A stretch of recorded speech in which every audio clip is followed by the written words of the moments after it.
بسم اللہ الرحمن الرحیم۔ السلام علیکم، welcome to my YouTube channel novel reader سب۔ میں ہوں آیت فاطمہ۔ کیسے ہیں آپ سب لوگ؟ جی تو جناب، سب سے پہلے بہت زیادہ معذرت، کیونکہ ڈیلی جو ہے وہ اپلوڈ نہیں ہو رہی ویڈیو۔ تو آپ کو جیسے کہ پہلے بتایا تھا کہ بچوں کے فرسٹ ٹرم کے فائنل ایگزامز ہو رہے ہیں، ساتھ میں کچھ گھریلو مصروفیات بھی کافی زیادہ ہیں۔ تو جس طرح کوشش میں کرتی ہوں ویسے کہ ویسے ریکارڈ کر کے تو میں ایک دن کے گیپ سے دے رہی ہوں۔ مجھے پتہ ہے اس سے چینل کے اس میں بڑا فرق پڑتا ہے، لیکن بہت زیادہ گیپ سے بہتر ہے کہ ایک دن کا گیپ دے کے نا تو میں وہ کر لوں۔ تو آپ لوگ بھی تھوڑا سا کوآپریٹ کریں، انشاءاللہ آہستہ آہستہ سے روٹین سٹارٹ ہو جائے گی تو میں ساتھ کے ساتھ پڑھ کے تو وہ کر دیا کروں گی، اپلوڈ کر دیا کروں گی۔ آج جو میں ناول پڑھ رہی ہوں وہ میں نے چوز کیا ہے، مارچ کا تھا شمارہ خواتین ڈائجسٹ کا، 1999 کا، بہت ہی پیارا، بڑا خوبصورت سا شارٹ سا ایک ناول ہے۔ تو مجھے اس کی تھیم میں نہیں بتاؤں گی، بہت مزے کا ناول ہے۔ تو سٹارٹ کرتے ہیں، آپ کو پسند آئے گا۔ بے یقین راہوں میں، مائرہ ملک کا یہ بہت پیارا سا ناول تھا۔ تو چلیے سٹارٹ کرتے ہیں۔ بے یقین راہوں میں۔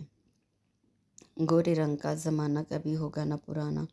وہ برآمدے کی صفائی کر رہی تھی کہ ضیا کی آواز کانوں میں پڑی۔ ایک لمحے کو ہاتھ رکے، پھر لا تعلق رضا کی آواز کانوں میں پڑی۔ ایک لمحے کو ہاتھ رکے، پھر لا تعلق بن کے اپنے کام میں مصروف ہو گئی۔ طبیعت ایک دم مکدر ہو گئی۔ ہیلو کزن، کیا ہو رہا ہے؟ کیوں تمہیں نظر نہیں آ رہا کیا؟ نظر کیسے آئے؟ برآمدے میں اندھیرا ہو رہا ہے۔ ہمنا کے سامنے رنگ پر بڑے آرام سے طنز کیا گیا۔ وہ بری طرح بل کھا کے رہ گئی۔ اپنی آنکھیں چیک کروائیں۔ چپ رہنے والوں میں سے وہ بھی نہیں تھی۔ آنکھیں تو ٹھیک ہیں ڈیئر کزن، پتہ نہیں کیوں تمہیں دیکھتے ہی آنکھوں کے آگے اندھیرا چھا جاتا ہے۔ کیوں آئے ہو تم یہاں؟ تمہیں دیکھنے کا شوق چرایا تھا۔ حمزہ گھر پر نہیں ہے، وہ اس کے لہجے میں چھپے طنز اور تمسخر کو نظر انداز کر گئی۔ کوئی بات نہیں، پھپھو سے مل لیتا ہوں، وہ بھی گھر پہ نہیں ہے۔ تو تمہارا رہنا ضروری تھا کیا؟ آپ کو اس سے مطلب آپ جائیں یہاں سے؟ کیوں؟ میری پھپھو کا گھر ہے۔ وہ وہیں کرسی پہ جم گیا۔ ہمنا اپنے کام میں مصروف ہوگی، جانتی تھی کہ اب وہ اس وقت تک یہاں سے نہیں ہلے گا جب تک اپنے طنز کے سارے تیر اس پر نہیں چلا لے گا۔ چائے مل سکتی ہے؟ تھوڑی دیر بعد ارشاد ہوا۔ زہر پی لیں، دل ہی دل میں کہہ کر ایک قہر آلود نظر اس پہ ڈالی اور میز صاف کرنے لگی۔ اچھا رہنے دو، وہ اسے خاموش دیکھ کر بولا، جیسے وہ تو بنانے ہی جا رہی تھی۔ تمہارے ہاتھوں کی چائے پینے سے بہتر ہے کہ بندہ کسی چاند چہرہ ستارہ آنکھوں والی کے ہاتھوں زہر پی لے۔ بائی دی وے، یہ حمزہ کب آئے گا؟ وہ امی کے ساتھ آپا کی طرف گیا ہے، یعنی معذرت کے ساتھ، یعنی شام سے پہلے واپسی ممکن نہیں۔ خلاف توقع وہ اٹھ کھڑا ہوا۔ ہمنا دل ہی دل میں حیران ہوئی، لیکن اس کے ٹل جانے پر شکر ادا کیا۔ چلتا ہوں یار، ایک گوری کو ٹائم دے رکھا ہے۔ وہ جیسے اس کی ہر سوچ پڑھ لیتا تھا۔ خدا حافظ، وہ جان چھڑانے کے انداز میں بولی۔ تمہارا بھی خدا ہی حافظ ہے کزن۔ اس کے جانے کے بعد ہمنا کی آنکھوں میں نمی اتر آئی۔ رضا کتنا بے رحم اور سنگ دل تھا۔ اسے دوسروں کے جذبات کا ذرا احساس نہیں تھا، بلکہ دوسروں کے کہاں صرف اس کے جذبات و احساسات کا۔ اس کی کمزوری رضا کے ہاتھ آئی تھی، جسے وہ مختلف مواقع پر استعمال کر کے اسے تنگ کرتا رہتا تھا۔ کیا ہوتا جو اللہ تعالیٰ مجھے ذرا صاف رنگت دے دیتا؟ امی، ابو، ہادیہ، آپا، حمزہ، مسنہ، سب کے معدے ایسی شہاب رنگتیں ہیں۔ بس اللہ میاں نے میرے ساتھ ہی زیادتی کی ہے۔ اتنے نکھرے نکھرے لوگوں کے درمیان سامنی رنگت کیسی میلی لگتی ہوگی؟ وہ بے دلی سے کام نمٹاتے ہوئے سوچتی رہی، کبھی اللہ سے شکوہ کرنے لگتی اور کبھی رضا کو کوستی، جس نے آج کل اس کے خلاف محاذ کھول رکھا تھا۔ کچھ عرصے پہلے تک رضا بالکل ایسا نہ تھا، اس کا بڑا خیال رکھتا تھا، اسکول کے زمانے میں ہوم ورک کر دیا کرتا تھا، میتھس کے مشکل سوال بڑی آسانی سے سمجھا دیتا تھا، یہ اور بات کہ میتھس کا ہر سوال ہی اسے مشکل لگتا۔ کالج پہنچی تو ہادیہ آپا نے اسے میتھس رکھنے پر مجبور کر دیا۔ بقول ہادیہ آپا بڑا دلچسپ اور آسان سبجیکٹ ہے۔ اب پتہ نہیں ہادیہ آپا ذہین تھی یا انہیں اس مضمون سے روحانی لگاؤ تھا۔ ہمنا کی تو جان پر بنائی۔ یہاں پر بھی رضا نے اس وعدے پر اس کی مدد کی کہ آئندہ اپنے پسند کے سبجیکٹ رکھو گی، مگر بی اے میں پھر ہادیہ آپا نے فارم فل کیا اور اس کا فائن آرٹس کا خواب خواب ہی رہا۔ رضا نے صاف کہہ دیا، اب مجھ سے امید مت رکھنا، اور اس نے بھی غیرت اور غصے کا ثبوت دیتے ہوئے کوئی بات نہ کی۔ نتیجتاً ہر سہ ماہی میں اس کے نمبر انتہائی کم رہے، تھرڈ ایئر کے فائنل ایگزامز میں بمشکل پاسنگ مارکس آ سکے۔ فائنل ایئر کے آخری ٹیسٹ میں اس کے 30 نمبر آئے۔ رزلٹ کارڈ جب گھر پہنچا تو اتنے شاندار مارکس نے پورے گھر میں ہلچل مچا دی۔ سو اتفاق اس دن ہادیہ آپا بھی آئی ہوئی تھی۔ کافی دیر تک وہ ان کی کھوجتی نظروں کے سامنے مجرم بنی رہی۔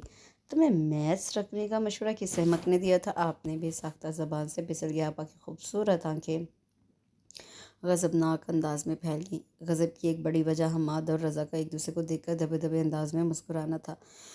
مجھے کیا پتا تھا تم اتنی ڈل ہوگی۔ آپا کچھ دیر کے لیے پھر رپورٹ کے مطالعہ میں غرق ہو گئیں۔ حماد اور رضا اسے چڑھانے والے انداز میں مسکرا رہے تھے۔ باقی سبجیکٹس میں تو نمبر ٹھیک ہے، خاص کر یہ انگلش لینگویج اور فارسی۔ تمہیں میتھ پسند نہیں ہے کیا؟ نہیں تو، اس نے زور زور سے سر ہلا کر تردید کی۔ پھر کیا پرابلم ہے؟ میری سمجھ میں نہیں آتا۔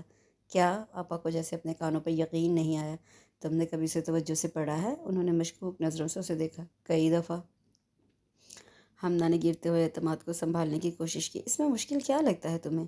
ہمنا نے کوئی جواب نہ دیا۔ آپا کی جرا کرنے کی عادت میں شادی کے بعد بھی کوئی فرق نہ آیا تھا، حالانکہ اس نے تو سنا تھا کہ شادی کے بعد لڑکیاں بدل جاتی ہیں۔ پتہ نہیں شہریار بھائی اور سسرال والوں کی کیا درگت بنتی ہوگی۔ آپا کو شاید اس کی بے چارگی پر ترس آ گیا۔ ان کی نظروں کا زاویہ بدلا۔ اب حمزہ اور رضا ان کی گرفت میں آ گئے۔ تمہیں کیوں نہ ہنسی آ رہی ہے؟ میں لطیفے سنا رہی ہوں تمہیں۔ حمزہ اور رضا نے گھبرا کر ایک دوسرے کو دیکھا، ساتھ ہی آنکھ سے اٹھنے کا خفیف سا اشارہ کیا۔ آپا ان سے صرف 5 برس بڑی تھی، مگر روب 20 برسوں والا تھا۔ حمزہ، تم روزانہ 1.5 گھنٹہ ہمنا کو میتھس پڑھایا کرو۔ جی اچھا، وہ تابعداری سے بولا، مگر میں نے میتھس نہیں پڑھا۔ کیا؟ آپا کو صدمے کا ایک اور جھٹکا لگا کہ اتنے اعلیٰ سبجیکٹ سے ان کا بھائی بے بہرا تھا۔ پھر کیا پڑھتے رہے ہو اب تک؟ Political science. حمزہ منمنایا۔ رضا اٹھ کھڑا ہوا۔ تم کہاں جا رہے ہو؟ ایک ضروری کام یاد آ گیا، ابھی آتا ہوں۔ اس سے زیادہ ضروری کام ہے کوئی؟ آپا کے ابرو مزید تنگے۔ بیٹھ جاؤ۔ جلتو جلالتو آئی بلا کو ٹالتو رضا دل ہی دل میں روانی سے ورد کرتے ہوئے بیٹھ گیا۔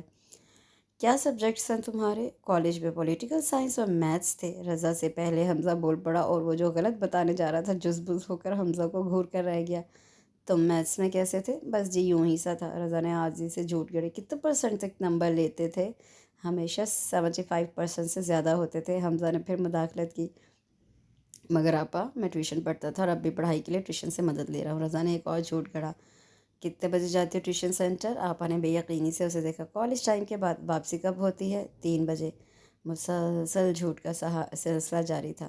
روزانہ 3:30 سے 5 بجے تک تم حملہ کو میتھس پڑھاؤ گے؟ آپا، رضا کی بیچارگی عروج پر پہنچ گئی۔ آپا، میں خود فائنل ایئر میں ہوں، مجھے پڑھائی کے لیے زیادہ ٹائم چاہیے ہوتا ہے۔ 24 گھنٹوں میں سے اگر 6 گھنٹے تم سو اور 1.5 گھنٹہ حملہ کو پڑھاؤ تو پھر 16.5 گھنٹے بچتے ہیں پڑھائی کے لیے۔ تم کل سے بلکہ آج اسے شروع کر دو، امتحانات میں بہت کم عرصہ رہ گیا ہے۔ ہادیہ آپا، رضا پھر سے منمنایا۔ میں اسے پڑھا دیتی، لیکن میرا گھر دور ہے۔ اسامہ کے رونے کی آواز سن کر ہادیہ آپا اٹھ کھڑی ہوئی۔ فائنل ایگزامس میں حمنا کے نمبر بھی 70% سے زیادہ ہونے چاہئیں۔ آپا کے جاتے ہی حمزہ نے دانت نکال کر کھیکی کی۔ رضا نے ایک زوردار ہاتھ اس کی گردن پر جمایا اور حمنا کو گھورنے لگا۔ وہ اپنی جگہ چور سی بن گئی۔ سمجھتی کیا ہے خود کو؟ ہر وقت پھولن دیوی بنی رہتی ہیں۔ حمنا کو ہنسی آ گئی۔ تم کیوں دانت نکال رہی ہو؟ میں لطیفے سنا رہا ہوں تمہیں۔ وہ آپا کے انداز میں برہم ہوا۔ دوسرے دن وین کی وجہ سے لیٹ گھر پہنچی۔ گرمی اور بھوک سے برا حال تھا۔ کھانا کھا کے لیٹی تو 2:30 بجنے والے تھے۔ بمشکل خود کو سونے سے روکا اور نہانے کے لیے باتھ روم میں گھس گئی۔ ممانی کا گھر ان سے چند گلیاں چھوڑ کے تھا۔ 3 بجے سے پہلے ممانی کے ہاں روانہ ہوئی۔ دھوپ ڈھلنی شروع ہو چکی تھی، لیکن گلیاں ویران پڑی تھی۔ کالج کی تھکن، نیند کی کمی، گرم پانی کا غسل اور اب یہ تپتی سنسان گلیاں اس کی بے بسی کو افسر غصے میں اضافہ کر رہی تھی۔ ایک تو چہرے پر پہلے ہی کوئی چاندنی نہیں چٹکی، اوپر سے روز اس گرمی میں جلتے چلتے جاؤ۔ جو تھوڑی بہت رنگت ہے وہ بھی جاتی رہے گی اس میتھس منحوس کے پیچھے۔ اور ایک میتھس کی ٹیچر ہیں، کتنی پیاری اور نازک سی، بالکل ہادیہ آپا کی طرح۔ ہادیہ آپا بھی شادی سے پہلے میڈم سائرہ کی طرح تھی۔ یہ حماد اور رضا سارا دن دھوپ میں پھرتے ہیں۔ مجال ہے جو چہرے پر ذرا آنچ آ جائے۔ جبکہ مجھے پچھلے سال کالج میں نہ آنے کی وجہ سے پیدل بس اسٹاپ تک آنا پڑا تھا، تو کئی دن گرمی سے بیمار پڑی رہی تھی۔ توبہ یا اللہ، مجھے معاف کرنا، خدا نہ کرے جو انہیں کچھ ہو۔ خلاف توقع گھر کا گیٹ کھلا تھا۔ ممانی جان کو سلام کرنے کے بعد وہ رضا کے کمرے کی طرف بڑھی تو اے سی کی ٹھنڈک نے اس کے گرمی سے جلتے بلتے وجود کا خوشگوار انداز میں استقبال کیا۔ رضا فون پر زور و شور سے باتیں کرنے اور ہنسنے میں مصروف تھا۔ اچھا ٹھیک ہے، تم فون کر کے حماد کو جگاؤ، بلکہ اگر سو رہا ہے تو اس گدھے کو جگاؤ۔ میں 5 منٹ میں تیار ہو کے پہنچتا ہوں۔ Okay bye. فون رکھ کے مڑا تو نظر پیچھے کھڑی ہمنا پر پڑی۔ چہرے سے پھسل کر کتابوں تک پہنچتے پہنچتے اس کی ساری شوخی ہوا ہو چکی تھی۔ جی تو پہنچ گئیں آپ؟ حمنا نے کوئی جواب نہیں دیا۔ میز پر کتابیں رکھ کر کرسی پر بیٹھ گئی بی بی۔ دوسروں کے کمرے میں اجازت لے کے داخل ہونا چاہیے، تم بھی تو ہمارے گھر میں یوں ہی گھسے پھرتے ہو۔ استاد سے اس انداز میں بات کرتے ہیں؟ وہ برہم ہوا۔ استاد؟ وہ حیران ہو رہ گئی۔ جی، پڑھانے والا استاد اور پڑھنے والا طالب علم ہوتا ہے۔ میں حمزہ کو بتاؤں گی تم دوسروں کے سامنے اسے گدھا کہتے ہو۔ حمنا کے جذبات خاصے مجروح ہوئے تھے بھائی کے بارے میں غلط الفاظ سن کے۔ گدھے کو گدھا کہوں تو اور کیا بلاؤں؟ وہ ہنستے ہوئے جوتے پہننے لگا۔ کہیں جا رہے ہو؟ ہاں، ایک دوست کو ہارٹ اٹیک ہوا ہے، اس کے پاس جا رہا ہوں۔ تم فریج سے ٹھنڈا پانی پیو اور آج میری طرف سے چھٹی کرو، کل فرصت سے پڑھائی ہوگی۔ رضا بائی کی چابی اٹھا کے یہ جا وہ جا، وہ اسے دیکھتی رہ گئی۔ دوسرے روز پھر اسی تکلیف دہ مرحلے سے گزر کر پڑھنے پہنچی تو رضا کو سوتے دیکھ کر بے طرح تاؤ آیا۔ اسے میں قالین پر رکھا کشن گھسیٹ کر سر کے نیچے رکھا اور آنکھوں پر بازو رکھ کے سو گئی۔ نیند تو آج اسے ویسے ہی بے حد آ رہی تھی۔ اگر ہادی آپا فون پر اس کی پڑھائی کے بارے میں نہ پوچھتی تو دوسرے دن کی چھٹی وہ خود مار لیتی۔ اسے سوئے شاید 5 منٹ ہوئے تھے، یا شاید جھنجھوڑ کے جگائے جانے پر نیند سے بوجھل آنکھیں کھولتے ہوئے اسے یہی لگا کہ رضا گھٹنوں کے بل بیٹھا ایک ٹک اسے دیکھ رہا ہے۔ بال ماتھے پر بکھرے اور کندھے پر گیلا تولیہ تھا۔ یوں تو وہ رضا سے خاصی فرینک تھی، ایک ساتھ کھیلتے کودتے لڑتے اور شرارتیں کرتے بڑے ہوئے تھے۔ عمروں کا فرق بھی صرف 2 سال کا تھا۔ حمزہ کی طرح اسے بھی بڑے دھڑلے سے نام لے کر پکارتی تھی۔ بچپن سے اب تک رضا کے چہرے کو کئی رنگوں میں دیکھا تھا، ہنستے مسکراتے، شوخی و شرارت اور غصے کے بھرپور رنگوں میں۔ زیادہ موڈ ہوتا تو بلا لحاظ آنکھ بھی مار دیتا۔ بقول حمزہ زیادہ موڈ میں اس کی آنکھ کا آف آن سسٹم خراب ہو جاتا ہے، مگر اس وقت اس کے چہرے پر نہ شوخی تھی نہ آنکھوں میں شرارت۔ کچھ عجیب نئے قسم کے رنگ تھے جنہیں وہ کوئی نام نہ دے سکی۔ انجانے جذبوں سے تپتا چہرہ، لو دیتی آنکھیں۔ وہ لاکھ نادان سہی مگر تھی تو لڑکی۔ اس کی چھٹی اس نے خطرے کا الارم بجایا اور وہ اس کی نگاہوں کی حدت سے گھبرا کر اٹھ بیٹھی۔ کیا ہے؟ دوپٹہ شانوں پر پھیلاتے وہ سٹ پٹا کر پوچھا۔ اگر زیادہ نیند آ رہی ہے تو جاؤ دوسرے کمرے میں جا کر سو جاؤ۔ بڑی نرمی سے کہے گئے جملے پر وہ بری طرح چونکی۔ آج رضا کا انداز ہی نہیں لہجہ بھی بدلا ہوا تھا۔ کیوں؟ تم اب BA کی اسٹوڈنٹ ہو، بس یہی کہنے کے لیے جگایا تھا؟ نہیں، یہ کہنے کے لیے کہ 5 بج گئے ہیں، نشیوں کی طرح آ کے پڑھ مر گئی ہو، اٹھ کے پڑھ لو۔ وہ پرانی جون میں آ گیا۔ یہ بات تم آرام سے بھی کہہ سکتے ہو، وہ خفگی سے بولی۔ آرام کی باتیں تمہاری سمجھ میں آتی ہیں؟ وہ الٹا برہم ہوا۔ تم خود بھی تو سو رہے تھے، میں سو گئی تو کیا ہوا؟ تم مجھے جگا سکتی تھی۔ اگر میں نے تمہاری نیند خراب نہیں کی تو ایسا کرنا تمہارا بھی فرض بنتا تھا۔ اس نے نیا نکتہ تلاش کیا۔ بس اس قسم کی باتیں جتنی مرضی کروا لو، پڑھائی میں صفر ہو۔ اگر تمہیں کچھ آتا ہے تو اس کا یہ مطلب نہیں کہ تم پڑھائی کے بہانے میری انسلٹ کرو۔ حمنا کی آنکھوں میں آنسو آ گئے۔ اچھا پلیز اب رو مت اور آہستہ بولو، امی سن لیں گی۔ ایک تو مجھے رونا آ رہا ہے، اوپر سے آہستہ بولوں؟ اگر نہیں پڑھانا تو ہادی اپی سے انکار کر دینا تھا۔ تم جانتی ہو کہ ان کا ہاتھ کتنا بھاری ہے۔ اگر تم اتنی باہمت تھیں تو یہ سبجیکٹ رکھنے ہی نہیں تھے۔ ویسے یار غصے میں تم کتنی حسین لگتی ہو۔ وہ اٹھتے اٹھتے پھر بیٹھ گیا۔ کیا؟ اس کی آواز خود بخود کم ہو گئی۔ تمہارے سر کی قسم۔ میرا سر تمہیں فالتو نظر آ رہا ہے؟ میں جھوٹی قسم کب کھا رہا ہوں؟ یہ تمہاری آنکھیں یوں لگتا ہے جیسے کسی وادی میں شفاف جھرنا بہہ رہا ہو۔ کیا میں تمہیں احمق لگتی ہوں؟ لو، لگنے کی کیا بات ہے؟ وہ استہزائیہ سے ہنسا۔ کیا مجھے پتہ نہیں کہ تم کالج سے یونیورسٹی تک 101 لڑکیوں سے عشق کر چکے ہو؟ لا حول ولا قوت، اب تعداد اتنی بھی زیادہ نہیں، سب کی تعریفوں میں تم زمین آسمان ایک کر دیتے ہو۔ اگین لا حول ولا، یہ بے پر کی بے سر کی کس دشمن نے اڑائی ہے؟ حمزہ نے بے ساختہ زبان سے پھسل گیا۔ فون پر تو نہیں کہہ رہا تھا کسی سے؟ ہاں، نہ چاہتے ہوئے بھی اقرار کرنا پڑا۔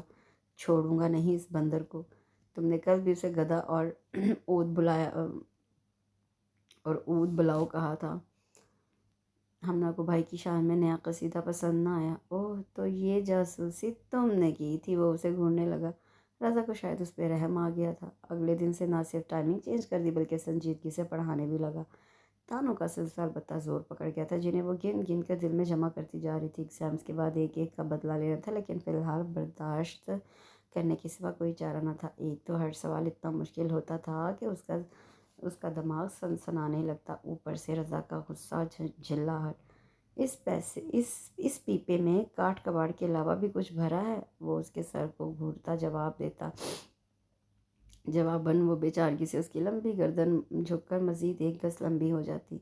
اب یہ ڈائناسور کی طرح گردن تو لمبی مت کرو۔ وہ بجائے نرم ہونے کے مزید تن جاتا، جبکہ ہم نہ دل میں اسے 1105 کوسوں سے نوازنے کے بعد چہرے پر مسکینی طاری کرتے ہوئے گردن اٹھاتی اور جلدی سے ایگزامس کی دعا مانگنے لگتی۔ دل کی جلن ناقابل برداشت ہوتی جا رہی تھی۔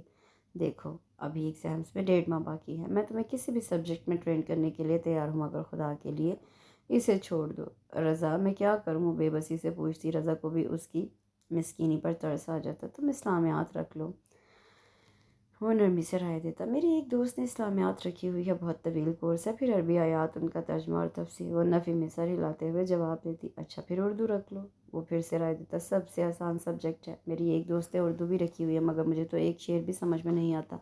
پڑھنا اور لکھنا تو دور کی بات، تمہاری سب سہیلیوں نے اپنی ذہنی استعداد کے مطابق مضمون رکھ چھوڑے ہیں، تمہیں چادر سے زیادہ پاؤں پھیلانے کی کیا ضرورت تھی؟ ہادیہ آپا نے کہا تھا وہ تمہیں پہاڑ پر چڑھنے کو کہیں گی تو تم چڑھ جاؤ گی۔ تم انہیں نہیں بتا نہیں سکتی تھی کہ ایف اے میں شاندار کامیابی 2 سال کی محنت شاقہ کا نتیجہ تھی، اور وہ بھی تمہاری نہیں میری۔ کبھی کچھ اپنی مرضی سے بھی کر لیا کرو۔ وہ دوبارہ پڑھانے میں جھک گیا۔ خلاف توقع ہمنہ کی سمجھ میں فوراً سوال آ گیا تو اس نے اطمینان کا سانس لیا۔ آج کا سوال برا 1.5 گھنٹہ لے گیا تھا، مگر زیادہ اطمینان اس بات کا تھا کہ وہ اب یہ سوال کبھی نہیں بھولے گی، اور اس کی یہی خوبی رضا کو پسند تھی۔ خدا خدا کر کے امتحان ہوئے۔ میتھس اور رضا دونوں سے جان چھٹی تو خدا کا شکر ادا کیا۔ امی کو اس نے بتا دیا تھا کہ 20 سے زیادہ پڑھنے کا اس کا کوئی ارادہ نہیں۔ پیپرز کے بعد دنیا جہاں کی فراغت اس کے حصے میں آ گئی تھی۔ مثنیٰ میٹرک میں تھا، لیکن مجال ہے جو کبھی کتابوں سے سر اٹھا کر کسی انسان سے بات کی ہو۔ حمزہ اور رضا کے فائنل سیمسٹر قریب تھے، اس لیے وہ رضا کے ساتھ ان کے گھر کمبائن اسٹڈی کر رہا تھا۔ باری باری وہ اپنی سہیلیوں کی طرف بھی چکر لگا چکی تھی، وہ بھی آئی، مگر 2-4 گھنٹے بعد پھر وہی صورتحال۔ اس دوپہر امی نے حلیم پکائی تو ان کے کہنے پر خوشی خوشی ممانی جان کی طرف روانہ ہوئی۔ چلو تھوڑی دیر ممانی جان سے گپ شپ ہو جائے گی، تھوڑی دیر حمزہ اور رضا سے بات چیت کر کے زبان کا ذائقہ بدل جائے گا۔ مگر کوئی آدھا پونا گھنٹہ بیل بجانے اور گیٹ دھڑ دھڑانے کے بعد جب وہ منہ لٹکائے واپسی کا ارادہ کر رہی تھی تو گیٹ کھل گیا۔ سامنے رضا کھڑا تھا۔ حد درجہ ڈھیٹ اور مستقل مزاج ہیں آپ، اپنی اس عزت افزائی پر وہ غصے سے کھول گئی۔ 1 گھنٹے سے گیٹ بجا رہی ہوں میں جی، اسی لیے خطابات سے نواز رہا ہوں، ہمیں ہی نہیں محلے والوں کو بھی پتہ چل چکا ہے۔ میں تم سے بات نہیں کرنا چاہتی۔ ممانی جان کہاں ہیں؟ اس نے اندر قدم بڑھایا۔ خوش قسمتی سے ایسا کوئی شوق مجھے بھی نہیں چرایا، اور امی جان محلے میں گئی ہیں۔ کس کے گھر؟ اس کے اٹھتے قدم رک گئے۔ کسی کی تو گئی ہوں گی۔ باری باری سب کے یہاں جا کے پتہ کر لو۔ کون ہے رضا؟ پہلے حمزہ کی آواز اور پھر تصویر ظاہر ہوئی۔ آپ کی ہمشیرہ صاحبہ تشریف لائی ہیں ہماری پڑھائی میں خلل ڈالنے، اور اب کب سے کہہ رہا ہوں امی جان گھر پہ نہیں، مگر بضد ہیں اندر آنے پر۔ توہین سے حمنہ کا دماغ گھومنے لگا، کمر کے پیچھے چھپایا ڈونگا سامنے کیا۔ میں تم لوگوں کے لیے حلیم لائی تھی، مگر تم لوگ ہو ہی نہیں اس قابل۔ وہ تیزی سے واپس پلٹی، مگر وہ دونوں اس کے سامنے تھی۔ یار تمہیں شرم نہیں آتی میری بہن سے ایسے بات کرتے ہوئے؟ گھر آئی لکشمی کو ٹھکرا رہے ہو۔ حمزہ نے رضا کو جھاڑا۔ آئی ایم سوری، مجھے کیا پتا کہ لکشمی بھی ساتھ ہے۔ اب چاہے کچھ بھی کہو، یہ حلیم تمہیں نہیں ملے گی۔ اس نے ڈونگے پر گرفت مضبوط کرنا چاہی، مگر حمزہ کے ہاتھ اسے جھپٹ چکے تھے۔ ڈھکن نے اچھل کر احتجاج کیا، اس سے پہلے کہ گر کر ٹوٹتا رضا نے کیچ کر لیا۔ گڈ کیچ، حمزہ نے داد دی۔ میں کہہ رہی ہوں شرافت سے واپس کر دو، ورنہ میں بہت بری ہوں۔ تو ہم کون سا تمہاری تعریف کر رہے ہیں؟ رضا نے کہہ کر ہنستے ہوئے حمزہ کے پیچھے قدم بڑھائے۔ وہ بھی پیچھے لپکی۔ یار پلیز ڈسٹرب نہ کرو، پرسوں ہمارا پیپر ہے، رضا منت سے بولا۔ نہیں کرتی، پر یہ ڈونگا دے دو، میں شام کو گھر آؤں گا تو لیتا آؤں گا۔ حمزہ نے ڈونگے میں انگلی ڈبو کر چوسی۔ مگر میں یہ ممانی جان کے لیے لائی ہوں، تمہارے لیے نہیں۔ وہ آئیں گی تو دے دیں گے، تم جاؤ۔ مجھے تم لوگوں پر اعتبار نہیں، اور شک تو ایسے ویسے ہی ہو رہا تھا اس کے بار بار چلے جانے کے اصرار پر۔ لاؤنج میں قدم رکھا تو ٹی وی اسکرین پر جیکی چین اپنے کمالات دکھا رہا تھا۔ تو تم لوگ مووی دیکھ رہے ہو، اور پرسوں تمہارا پیپر ہے۔ ممانی جان کہاں گئی ہیں؟ چھوٹی خالہ کی طرف گئی ہیں، ہم پڑھ پڑھ کر ہمارا دماغ سن ہو گیا تھا۔ جانے سے پہلے انہوں نے نصیحت کی تھی کہ میرے بچوں اب 2-3 گھنٹے دماغ کو آرام دو، خود کو کسی تفریحی کام میں لگاؤ، اور ہم انہی کی نصیحت پر عمل کر رہے ہیں۔ ہاں جی، ایسے ہی شریف ہیں نا آپ لوگ۔ خیر حقیقت ان کے آنے پر پتہ چل جائے گی۔ تو کیا تم شام تک ہمارے سر پر سوار رہو گی؟ گدھوں کی سواری کا مجھے کوئی شوق نہیں ہے۔ وہ صوفے پر آلتی پالتی مار کر بیٹھ گئی۔ ہم دونوں کی جان جل گئی، جبکہ ہم نئی سچویشن پر دل ہی دل میں خوب محظوظ ہوئی۔ چھوڑو تم چمچ لاؤ، میں فلم ریورس کرتا ہوں۔ حمزہ نے ریورس بٹن پش کیا، رضا کندھے جھٹک کر کچن روانہ ہو گیا۔ اسی وقت فون بجنے لگا۔ یار ذرا دیکھنا کس کا فون ہے، امی نے چمچ پتہ نہیں کون سی دراز میں رکھ چھوڑے ہیں۔ رضا نے کچن سے ہانک لگائی۔ ہوگا تیری اس پنکی کا، رات دن اسے بس یہی کام ہے۔ حمزہ بڑبڑاتا ہوا اس کے کمرے میں گیا، اور ہمنا کے لیے اس سے بہترین موقع اور کوئی نہیں ہو سکتا تھا توہین کا بدلہ لینے کا۔ تیزی سے ڈونگا اٹھایا اور گلی پار کر کے دم دیا۔ بوریت سے گھبرائی تو ہادیہ آپا کے کہنے پر کوکنگ سینٹر جوائن کر لیا۔ وقت اچھا گزرنے لگا۔ ایک باسی سویٹ سی لڑکی اس کی دوست بن گئی۔ ہنس مکھ سی نادیہ نے جب اس کی طرف دوستی کا ہاتھ بڑھایا تو اس نے بھی خوش دلی سے استقبال کیا۔ رضا اور حمزہ کے پیپرز ختم ہو چکے تھے۔ آج کل ان کی مٹر گشتیاں شوخیاں عروج پر تھی، اور کچھ نہ سوچتا تو اس کی پکی ہوئی چیزوں میں کیڑے نکالنے لگتے۔ اس دن بریانی بناتے ہوئے گوشت کم اور چاول زیادہ کر گئے۔ سلاد البتہ ٹھیک بن گیا تھا۔ حمزہ نے رضا کو بلا بھیجا۔ آ جا یار، آج ہمارے گھر بڑا زبردست ڈنر ہے۔ یار یہ ملغوبہ کھانے کے لیے تو نے مجھے فون کیا تھا، رضا نے منہ بناتے ہوئے آہستہ سے کہا۔ وہ پاس بیٹھی تھی، پھر کیسے نہ سنتی۔ پڑھاکو مسنا بھی مسکرانے لگا تو وہ سلگ کر رہ گئی۔ مجھے کیا پتہ تھا، خوشبوئیں تو بڑی آ رہی تھیں مسالوں کی۔ کچے مسالوں کی ہوں گی، کیونکہ ابھی تک انہی کی مہک آ رہی ہے۔ رضا نے ایک اور نقص نکالا، جبکہ ایسی بات نہ تھی۔ یار ذرا یہ بوٹی توڑنا۔ حمزہ نے ایک بڑے سائز کی بوٹی اس کی پلیٹ میں ڈالی اور جواباً چھوٹے سائز کی اٹھا لی۔ یہ کیا اندھیر مچا رہا ہے، رضا نے احتجاج کیا۔ میں تجھے روڑے چبانے والا لگتا ہوں؟ بھائی جان سلاد، مسنا نے مسکراتے ہوئے ان کی توجہ سلاد کی طرف کروائی۔ چھوٹے بھائی، یہاں تو کسی چیز میں نہیں سواد۔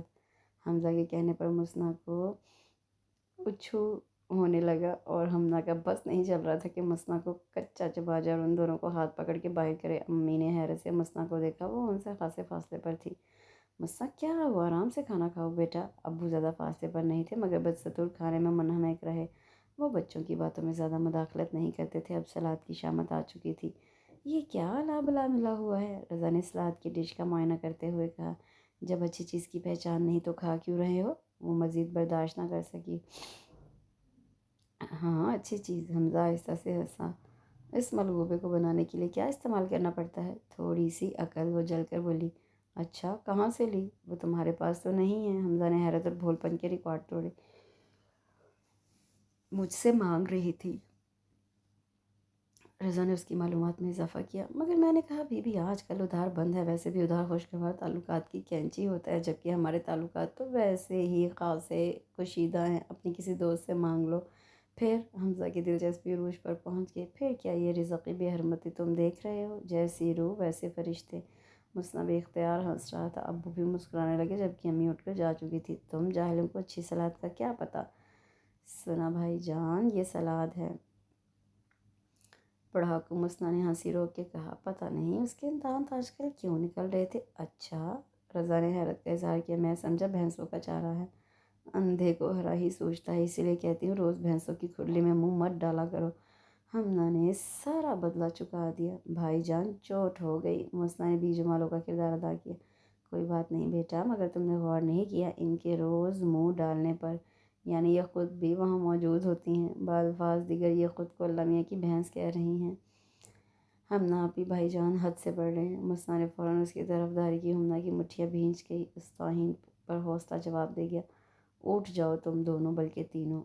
آپی ابو تو چپ بیٹھے تھے، مسنا کے آج پر نکلے ہوئے تھے اور خاصے بڑے ہو گئے تھے۔ شٹ اپ، میں تمہیں کہہ رہی ہوں۔ میں نے کیا کیا ہے؟ تم نے بیج مالوں کا کردار ادا کیا ہے بیٹا۔ ابو ہنستے ہوئے اٹھے اور چلے گئے تو گویا طوفان کھڑا ہو گیا۔ یار میرے پیٹ میں کنکر چبھ رہے ہیں، حمزہ کر رہا، اور میرے پیٹ میں یوں لگ رہا ہے جیسے کیچڑ میں بٹے پھینکے جا رہے ہوں۔ رضا بھلا کب پیچھے رہنے والا تھا؟ بریانی کے نرم چاول اور قدرے سخت گوشت کو کیچڑ اور بٹوں سے تشبیہ دے ڈالی۔ اب کھا کے اینٹ رہے ہو؟ ایسے ہی تھے تو اپنے گھر سے یا 5 اسٹار ہوٹل سے خود بھی کھاتے اور اپنے چمچوں کو بھی کھلاتے ہیں۔ بی کھانے کا طعنہ مت دو، میری ماں کی دال تمہارے کھانے سے زیادہ مزیدار پکی ہوگی۔ یہ تو میری بدبختی تھی جو مجھے یہاں کھینچ لائی۔ رہی بات 5 اسٹار ہوٹلوں کی، تو ہم تو ہیں ہی رئیس ابن رئیس، روز جاتے ہیں 5 اسٹار ہوٹلوں میں دوستوں کو لے کر جھاڑو پوچھا کرنے، حمنا نے سلگ کر کہا۔ مسنا نے کہکا لگا کر گویا اس کی طرفداری کی۔ ہاں اپنی طرح سمجھ رکھا ہے نا، لگی وہاں ماسی ہو اور نام کوکنگ کلاسز کا کرتی ہو۔ وہ بھلا کیوں پیچھے رہتا؟ تم پلیز یہاں سے چلے جاؤ ورنہ مجھ سے مزید بھلائی کی توقع مت کرنا۔ وہ تو ہم نے پہلے بھی کبھی نہیں رکھی۔ وہ بھی ایک نمبر کا ڈھیر تھا، اطمینان سے بولا حمزہ نے فوراً زور و شور سے تائید کی۔ وہ برتن اٹھا کے کچن کی طرف بڑھی۔ میں تم جیسے فضول لوگوں سے بات کرنا پسند نہیں کرتی۔ اتنی دیر گفتگو کر کے عزت افزائی کا شکریہ، مگر جانے سے پہلے یہ بتا دو کہ کارمینہ کہاں رکھی ہے؟ جہنم میں۔ وہاں سے تم کھا لینا، ہم اللہ کے نیک بندے ہیں، بازار سے خرید لیں گے۔ اس سے پہلے کہ ہم نہ عملی کارروائی کا مظاہرہ کرتی وہ وہاں سے کھسک لیے۔ ہم نہ گھنٹہ بھر سے حمزہ کی منتیں کر رہی تھی کہ اسے کوکنگ سینٹر چھوڑ آئے، آج وین نہیں آئی۔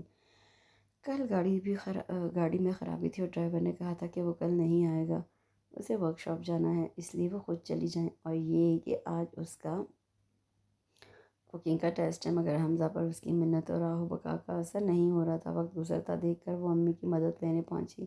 انہوں نے حمزہ سے اس کی سفارش کی، مگر وہ بھی اپنے نام کا ایک تھا۔ امی رات سے مجھے کافی ٹیمپریچر تھا، سر ابھی تک چکرا رہا ہے۔ وہ سر پکڑ کر وہیں لیٹ گیا اور امی کو ہمنا کی چھوڑ کر اس کی پڑ گئی۔ تم نے کوئی میڈیسن لی ہے؟ جی لی تھی، مگر جوں کہ تم مطلبی فیل کر رہا ہوں۔ جاؤ بیٹا آرام کرو۔ ماں کی ممتا جوش میں بھول گئی کہ بیٹی کا مسئلہ جوں کا توں ہے۔ اچھا امی، رضا یا کوئی بھی آئے تو کہہ دیجیے گا میں گھر پر نہیں ہوں، ایسے ہی بے آرام کریں گے۔ وہ تابعداری سے اٹھ کے کمرے میں چلا گیا۔ امی اب میرا کیا ہوگا؟ تم رکشے میں چلی جاؤ۔ امی میں اکیلی نہیں، مجھے ڈر لگتا ہے۔ اسی وقت رضا کی بائک رکنے کی آواز آئی تو گویا اندھیرے میں امید کی کرن چمکی۔ اگر امی کہیں تو رضا کبھی انکار نہیں کرے گا۔ امی رضا آیا ہے۔ اس نے ایک بار پھر مدد کی طلب نظروں سے امی کو دیکھا۔ چلو اچھا ہے، وہی تمہیں چھوڑ آئے گا۔ جواب حسب توقع تھا۔ السلام علیکم پھپھو، حمزہ کہاں ہے؟ سلام اور سوال ایک ساتھ ہوئے۔ اپنے کمرے میں ہیں، ہمنا نے فوراً سے بیشتر جواب دیا۔ اس کی طبیعت ٹھیک نہیں، سر چکرا رہا تھا۔ میں نے کہا کہ آرام کرو۔ دماغ تو میرا بھی گھوم رہا ہے سن کے۔ کیا کہہ رہے ہو؟ تمہیں بھی بخار ہے؟ جی پھپھو، مگر حمزہ کا بخار اور ہے اور میرا اور۔ وہ امی کو حیران چھوڑ کر حمزہ کے کمرے کی طرف بڑھا۔ ہم نہ سمجھ گئی کہ دونوں میں کوئی گڑبڑ ہے۔ امی میرا کیا ہوگا؟ رضا؟ جی پھپھو۔ بیٹا حمنا کو کوکنگ سینٹر چھوڑا، اسے دیر ہو رہی ہے۔ جی اچھا، 1 منٹ ابھی آیا۔ وہ اندر گھس گیا۔ امی مطمئن ہو کر کچن میں چلی گئی اور وہ رضا کا انتظار کرنے لگی، جو آہستہ آہستہ طویل ہوتا جا رہا تھا۔ 10 منٹ بعد صبر اور وقت کا اسٹاک ختم ہونے لگا تو وہ کمرے کی طرف بڑھی۔ اندر جنگ کا منظر تھا۔ حمزہ رضا کے قبضے میں تھا اور خود کو چھڑانے کے لیے پہلوانی داؤ پیچ استعمال کر رہا تھا۔ ساتھ ساتھ وضاحتیں بھی جاری تھیں۔ یقین کر میں نے پنکی کو کچھ نہیں کہا، اس نے خود تیرے متعلق کہیں سے معلومات حاصل کر لی ہوں گی۔ ہاں، جیسے مجھے پتہ نہیں تو کتنا خبیث الدہر ہے۔ تو شروع سے ہی جل رہا تھا کہ اس کے میرے افیئر سے فون پر بہکانے کی کوشش نہیں کی تھی کیا؟ یہ جھوٹ ہے۔ کیا تو نے اس سے نہیں کہا تھا کہ میں 101 عشق کر چکا ہوں؟ یار وہ انتہائی جھوٹی ہے، میں تو یوں ہی مذاق کر رہا تھا۔ تیرا اس کا مذاق کا رشتہ تھا؟ رضا نے ایک زوردار ہاتھ اس کی گردن پر جمایا۔ رضا مجھے دیر ہو رہی ہے۔ رضا نے شرربار نظروں سے ہمنا کو گھورا، پھر حمزہ کو چھوڑ دیا۔ کوئی بات نہیں بیٹا، یاد رکھنا اپنا یہ وار میں بدلہ ضرور لوں گا۔ حمزہ نے جواباً دانت نکالے۔ زیادہ دانت نہ نکال، اس مصیبت کو چھوڑ کے آتا ہوں۔ ہمنا کے پاس برداشت کے سوا کوئی چارہ نہ تھا، خاموشی سے اس کے پیچھے ہو لی۔ یہ تمہیں کوکنگ بیکنگ کا مشورہ کس احمق نے دیا تھا؟ اس نے بائک سٹارٹ کرتے ہوئے غصے سے پوچھا۔ ہادیہ آپا نے۔ خدا کے لیے کوئی کام اپنی مرضی سے بھی کر لیا کرو۔ 2-4 کتابیں خرید کر گھر میں پریکٹس کرتی، اچھی بھلی چیزیں خراب کر کے رکھ دیتی ہو۔ وہ بڑبڑانے لگا۔ خود تو مصیبت میں پڑتی ہو، ساتھ مجھے بھی ڈال دیتی ہو۔ ہمنا نے بائک کی رفتار سے گھبرا کر آنکھیں بند کر لیں اور آیات کا ورد کرنے لگی۔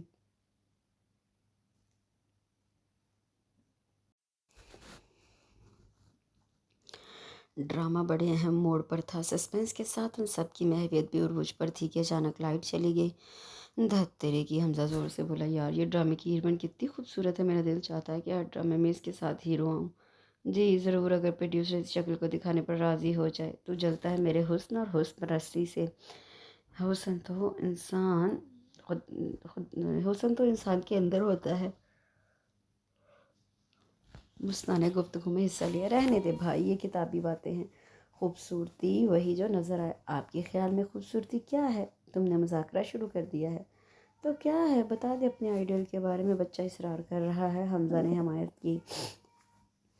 اچھا اتنا اصرار کر رہا ہے تو سن۔ رضا سنبھل کر بیٹھ گیا۔ ہمنا نے بھی چونک کر ہمتن گوش ہوئی۔ وہ لاشعوری طور پر وہ رضا کے بارے میں سوچتی تھی۔ سرقد، آپ کا مطلب ہے کہ سر اور قد برابر ہوں؟ حمزہ نے مداخلت کی۔ غزالی آنکھیں، مگر یار غزالہ جسے تو پیار سے غزالی کہتا تھا بھینگی تھی۔ حمزہ نے پھر ٹانگ اڑائی۔ رضا نے برا مانے بغیر اپنا بیان جاری رکھا۔ یاقوتی ہونٹ اور سفید رنگ جس میں گلابیاں گھلی ہوں۔ چلو ڈائی کروا لیں گے۔ لمبے تراشیدہ بال، لمبے اور تراشیدہ کی منطق ہوئی بھلا؟ حمزہ سے یہ بات ہضم نہ ہوئی۔ بیوقوف، لمبے نہیں تو کٹے ہوئے ہو جائیں مگر عقل ضرور ہو اس کے پاس، تمہاری طرح کی صورت نہ ہو۔ رضا نے حمزہ کی جھنجھلاہٹ پر اس پر اتاری۔ ہمنا کا دل بوجھ گیا۔ وہ رضا کے تصورات سے بہت دور تھی، یعنی اس کی زندگی میں ہمنا جیسی سلونی عام سی شکل والی بیوقوف لڑکی کی کوئی گنجائش نہ تھی، اور ہوتی بھی کیوں؟ وہ دراز قد، سمارٹ اور ذہین تھا، صاف رنگت، منفرد ہیئر سٹائل، خوش اخلاق اور حاضر جواب، بس ذرا فلیرٹی تھا، اور جس میں اتنی ساری خوبیاں ہوں لڑکیاں خود اس پر مرتی ہیں۔ پھر ہمنا اور اس کی اوقات ہی کیا؟ وہ خاموشی سے اٹھائی، دل دکھ سے بھر گیا تھا۔ اس سے پہلے اتنی شدت سے اسے رضا کے ہونے کا احساس نہیں ہوا تھا۔ راج ہوا تھا تو اسے ہر صورت خود کو روکنا تھا۔ ایسی راہ پر چلنے سے فائدہ جس کی کوئی منزل نہ ہو۔ وہ رات بھر خود کو بہلاتی رہی، تسلیاں دیتی رہی، دل کوئی دلیل نہیں مان رہا تھا۔ اپنی بے بسی پر وہ خاموشی سے تکیہ بھگوتی رہی۔ آج وہ بری طرح ٹوٹ کے بکھری تھی، مگر صبح تک اسے خود کو سمیٹنا تھا، نارمل کرنا تھا۔ رضا یا کسی پر بھی اس کے من کا بھید نہیں کھلنا چاہیے تھا۔ حمزہ اور رضا کو بیٹھے بیٹھے شمالی علاقوں کی سیر سوجی، اور اگلے 2 دن میں وہ کپڑے بیگ میں ٹھونس کر روانہ بھی ہو گئے۔ چونکہ فارغ تھے اس لیے کوئی روک ٹوک بھی نہ ہوئی۔ ہمنا نے قدرے سکون کا سانس لیا۔ گو کہ گھر میں سناٹا چھا گیا تھا، مگر اسے تنہائی کی اشد ضرورت تھی، اور رضا کے ہوتے ہوئے ایسا ناممکن تھا۔ رضا کی خواہش دل سے نکالنے کے لیے 2 ہفتوں کی مہلت غنیمت تھی۔ کاش رضا میرا ہو جائے ہمیشہ کے لیے۔ دل بار بار بے اختیار ہو جاتا۔ پھر ہادی آپا نے ایک دھماکہ کیا۔ باقی سب تو نارمل تھے، البتہ اس کی زندگی میں بھونچال کی زد میں آئی ہوئی تھی۔ یہ تم آج کل اتنی چپ چپ کیوں رہتی ہو؟ آپا نے پہلا حملہ کیا۔ نہیں تو، وہ ہمیشہ کی طرح آپا کے سامنے بوکھلا گئی۔ نہیں تو کیا، شکل پر ہر وقت 12 بجے رہتے ہیں۔ اب اگر کوئی تمہارا رشتہ دیکھنے آ جائے تو تمہارے چہرے سے رنج و غم کا افسانہ پڑھ کے ہی کھسک لے۔ وہ آپا حمزہ رضا نہیں ہے نا؟ اسے یہی جواب سوچا۔ یہ کیا تم ہر وقت لڑکوں کے ساتھ چپکی رہتی ہو؟ حمزہ بھائی ہے، لیکن رضا کی تم بہت عادی ہو گئی ہو۔ مجھے تمہارا یوں جوان جہان لڑکے کے ساتھ فری ہونا بالکل پسند نہیں آیا۔ آپا نے ناک بھون چڑھائی۔ مگر آپا، مجھے پتہ ہے وہ تمہارے لیے بالکل حمزہ کی طرح ہے۔ آپا نے بات کاٹی۔ مگر لوگ اور خاص کر سسرال والے اس منطق کو نہیں مانتے۔ سسرال؟ حمزہ کے ہاتھ پاؤں سون ہونے لگے۔ ہاں، میں تمہارے لیے ایک بہت زبردست پرپوزل لائی ہوں۔ بس امی ابو چند دنوں میں فائنل کرنے والے ہیں، اس لیے تو کہہ رہی ہوں محتاط رہو، ہادی آپا نے نرم لہجے میں سمجھایا۔ اور ہمنا کی تو وہ حالت تھی کہ کاٹو تو لہو نہیں۔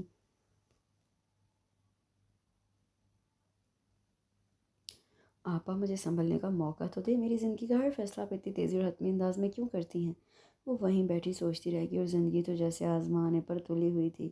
اس دن سینٹر سے واپس آئی تو امی نے ممانی جان کی طرف بھیج دیا۔ جاؤ، تمہاری ممانی کا اکیلے میں دل گھبرا رہا ہے، اگر رہنے کو کہیں تو رہ جانا۔ انکار کی کوئی گنجائش نہ تھی، سو مرے مرے قدموں سے ان کی طرف آ گئی۔ اچھی بیٹی ہو میری۔ رضا کے بعد پلٹ کر خبر ہی نہیں لی، انہوں نے دیکھتے ہی شکوہ کیا۔ وہ بس ممانی جان، کچھ سینٹر کی مصروفیات رہیں، وہ حقیقتاً شرمندہ ہو گئی۔ اب تم رضا کے آنے تک یہی رہو گی؟ بلکہ میرا تو دل چاہتا ہے بس تم یہی رہو، مگر یہ رضا بھی کسی ڈھنگ کا تو ہو۔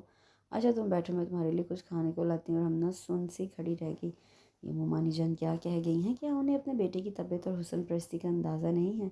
سرو قد، غزالی آنکھیں، یاقوتی ہونٹ اور سفید رنگت جس میں گلابیاں گھلی ہوں۔ دل کا بوجھل پون مزید بڑھ گیا۔ شام کو ممانی جان کے ساتھ کچن میں ہاتھ بٹا رہی تھی کہ فون نے شور مچانا شروع کر دیا۔ ہمنا دیکھنا ذرا، ممانی جان نے گوشت میں مسالہ ڈالتے ہوئے کہا۔ جی اچھا۔ وہ لاؤنج میں آگے، فون اٹھاتے ہوئے اس کے ہاتھ میں ہلکا سا ارتعاش تھا۔ ہیلو، اوہ ہو، ہمنا بی بی آئی ہوئی ہیں، واہ، بعض دعائیں کتنی جلدی پوری ہوتی ہیں۔ دوسری طرف رضا تھا۔ ہمنا نے گہرا سانس لیا، اس کا اندازہ درست تھا۔ کیسی ہو بھئی، کہاں کھو گئی ہو؟ کم از کم حال احوال ہی پوچھ لو کہ کیسا ہوں، کس حال میں ہوں۔ ٹھیک ہی ہوگے؟ ارے واہ، ہم ہیں مشتاق اور وہ ہیں بیزار، یا الہی یہ ماجرا کیا ہے؟ حمزہ کہاں ہے؟ اس نے بات پلٹی۔ نہا رہا ہے، حالانکہ منع کرتا رہا، بھائی مت نہاؤ، ٹھنڈ لگ جائے گی، تمہیں سال میں 1 دفعہ سے زیادہ نہانے کی عادت نہیں ہے۔ مگر نہیں مانا، مجھے بھی نہلوا کے دم دیا اور اب خود بھی لگا ہوا ہے۔ اگر میں نمونیا سے مر گیا تو میری موت کی ذمہ داری حمزہ پر ہوگی، تم گواہ رہنا۔ حمزہ نے کوئی جواب نہ دیا۔ کیا ہوا، زبان گھر بھول آئی ہو؟ میں ممانی جان کو بلاتی ہوں۔ پہلے تم سے تو بات کر لوں، اتنے دن ہو گئے تمہیں دیکھے، تم سے بات کیے۔ حمزہ کے لیے اس کا یہ رویہ جہاں حیران کن تھا وہیں تکلیف دہ بھی۔ اتنی چپ کیوں ہوں؟ ایسی کوئی بات نہیں، مجھے بتاؤ، مجھے پتہ ہے۔ دوسری طرف یقین سے کہا گیا۔ کیا؟ دل ایک دم ہی دھڑک اٹھا جیسے چوری پکڑی جانے والی ہو۔ تم مجھے مس کر رہی ہو؟ جی نہیں، میں ممانی جان کو بلاتی ہوں۔ اس نے خود کو سخت کیا اور اس معاملے میں رضا کے کسی مذاق یا دل کی توہین کی متحمل نہیں ہو سکتی تھی۔ مت مانو مگر سن لو، میں واپس آ کر امی سے بات کرنے والا ہوں۔ تم تو ہو ہی بزدل، ہادی آپی کی چمچی۔ ہادی آپا نے جس کھونٹے سے باندھا بن جاؤ گی۔ فون بند ہو گیا اور ہمنا کو ایسا لگا جیسے اس کی ٹانگوں میں جان نہ رہی ہو۔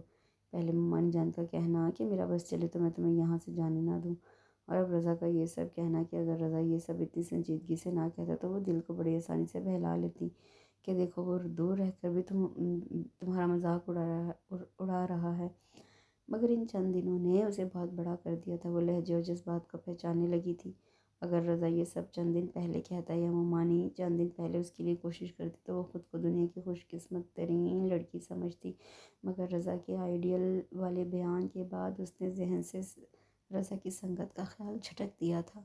پھر رضا کا اب تک کا رویہ، وہ اسے ہمیشہ باور کراتا تھا کہ ہمنا بیوی تم عقل اور شکل دونوں میں کم ہو، اور اب رضا کا یہ کہنا کہ میں تمہیں مس کر رہا ہوں، واپس آ کر امی سے بات کروں گا، کیا معنی رکھتا ہے؟ ہو سکتا ہے مذاق کر رہا ہو جیسے پنکی وغیرہ کے ساتھ کرتا ہے۔ ہمنا بی بی خود کو سنبھالو ورنہ خواری کے سوا کچھ ہاتھ نہیں آئے گا۔ حالات کے دھارے پر خود کو بہنے دو، everything will be okay. مگر دل ایک بار پھر عقل کی گرفت سے آزاد ہو چکا تھا۔ رضا سے بڑا ضیا جو آرمی میں میجر تھا اور ان دنوں گلگت میں تعینات تھا، آج کل چھٹی پر آیا ہوا تھا۔ ہادی آپا سے 3 ماہ بڑا تھا مگر بدستور کنوارا تھا، مگر ہادی آپا 3 سالہ بیٹے کی ماں تھی اور دوسرے کی آمد تھی۔ ممانی جان نے اپنی بیماری کا فرضی خط لکھ کر اسے بلا بھیجا تھا اور ارادہ تھا کہ اب چھٹیوں میں شادی نہیں تو کم از کم منگنی ہی کر دے، اسی بہانے زہرا اور سرفراز بھی سعودیہ اور انگلینڈ سے آ جائیں گے۔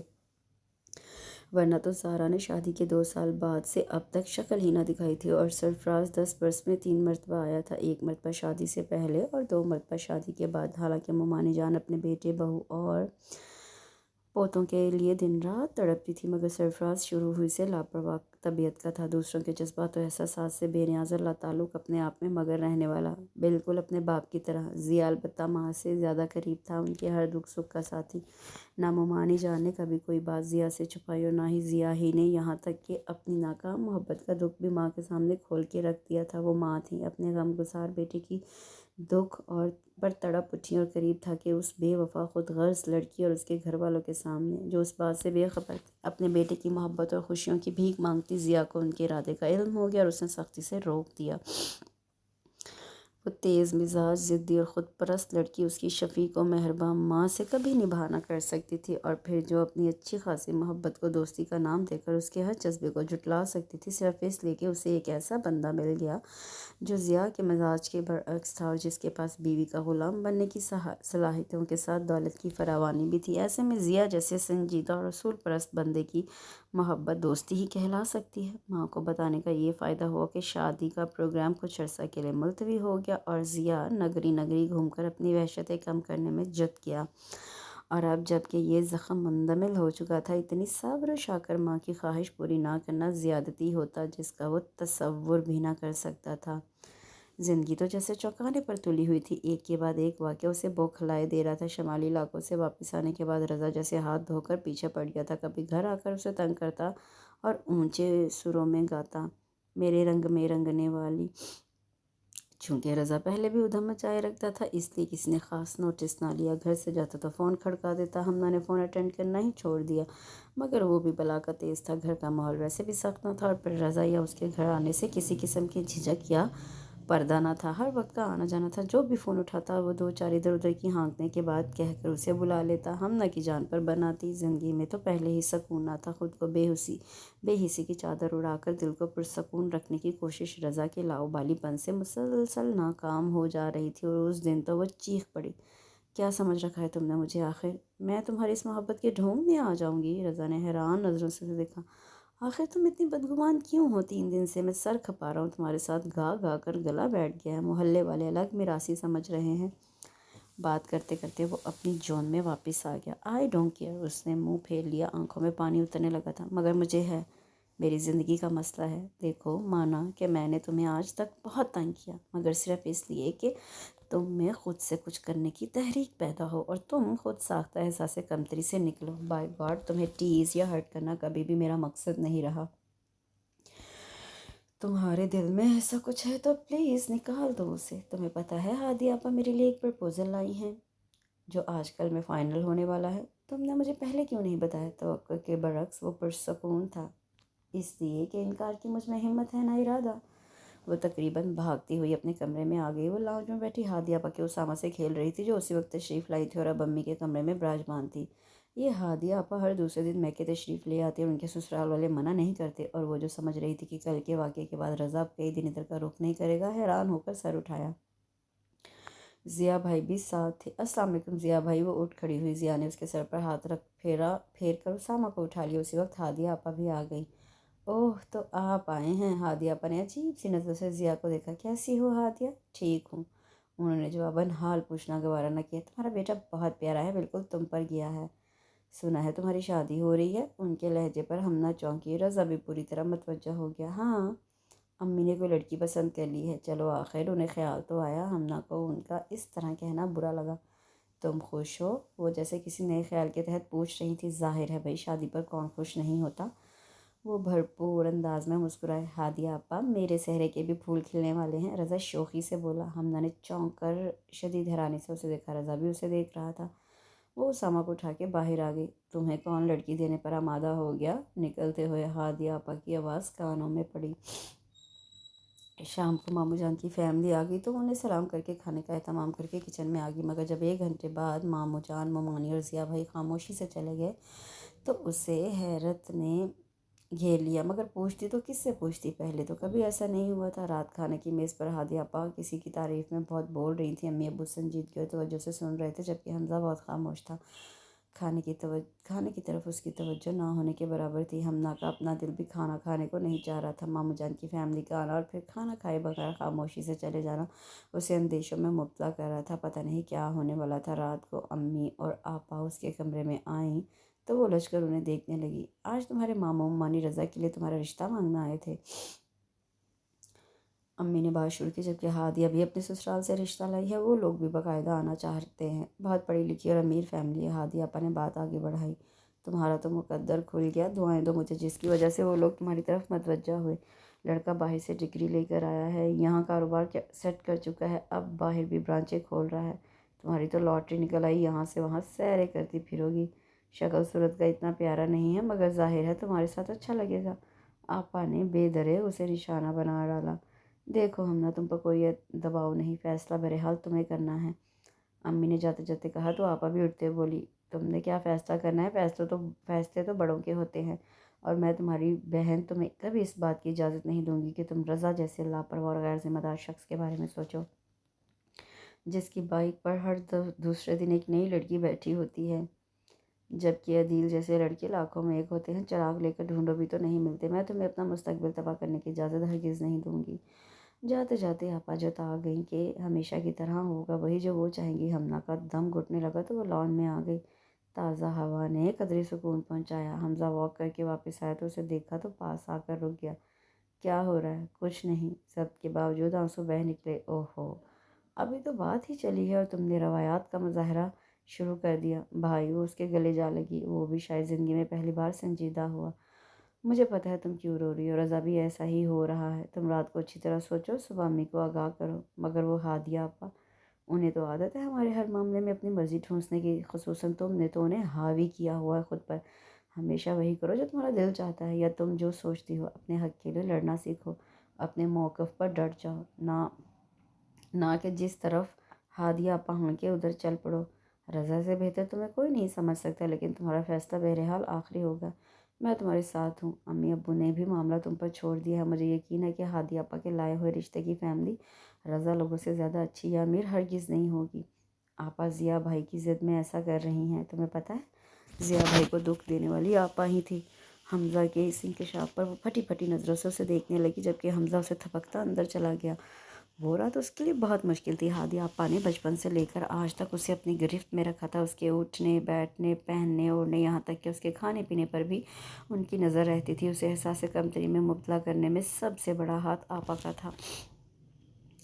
آج اسے شدت سے احساس ہو رہا تھا کہ ہادی آپا اس کی زندگی پر کس بری طرح حاوی تھی۔